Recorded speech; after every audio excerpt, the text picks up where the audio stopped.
بسم اللہ الرحمن الرحیم الحمد للہ رب العالمین الرحمن الرحیم مالک یوم الدین صدق اللہ العلی العظیم۔ محترم سامعین، اللہ تبارک و تعالی کا احسان، شکر، فضل، کرم ہے۔ ہم سب کو اللہ تبارک و تعالی نے ایمان کی دولت عطا فرمائی ہے۔ آج اس ویڈیو کے ذریعے سے انشاءاللہ آپ حضرات کے سامنے صدقہ کرنے کے کچھ فوائد انشاءاللہ بیان کریں گے۔ محترم سامعین، اللہ کے نبی صلی اللہ علیہ وسلم نے حدیث پاک میں صدقہ کے متعلق بہت سارے فوائد ذکر اور بیان کیے ہیں۔ یہاں پہ انشاءاللہ بہت اہم اور چند مخصوص صدقہ کے فضائل انشاءاللہ آپ کے سامنے رکھتے ہیں۔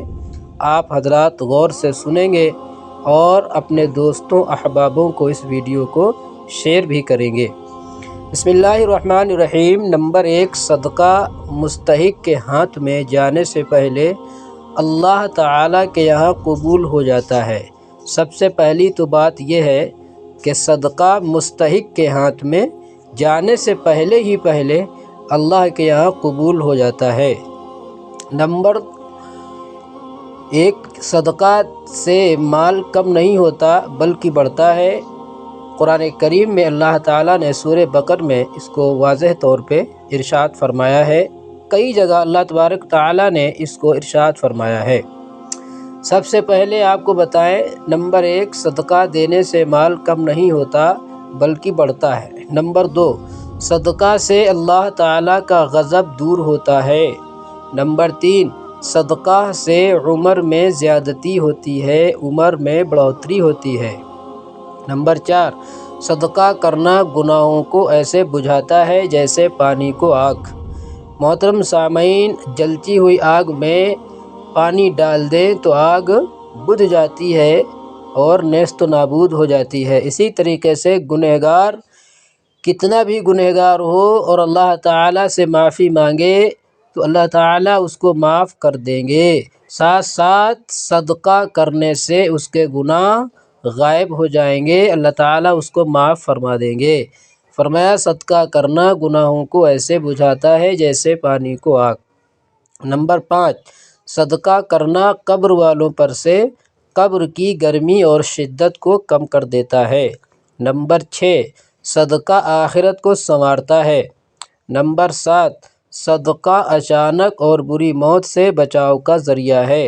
موت تو آنا ہی آنا ہے، سب کو آئے گی، لیکن اچانک والی موت اور بری موت، اس سے آپ بچ جائیں گے اگر آپ صدقہ کرتے ہیں تو۔ نمبر 8، صدقہ تمام گناہوں کا کفارہ ہوتا ہے۔ اور نمبر 9، صدقہ دینے والے کو فرشتے برکت کی دعا دیتے ہیں۔ سبحان اللہ! جو شخص صدقہ کرتا ہے تو اس کو اللہ تعالیٰ کے جو فرشتے ہیں وہ بھی دعائیں دیتے ہیں۔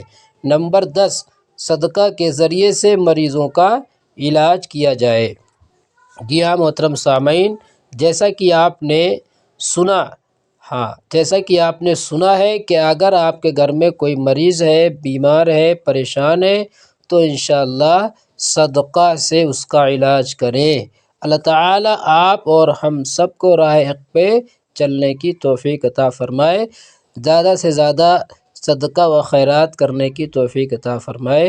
السلام علیکم ورحمۃ اللہ وبرکاتہ۔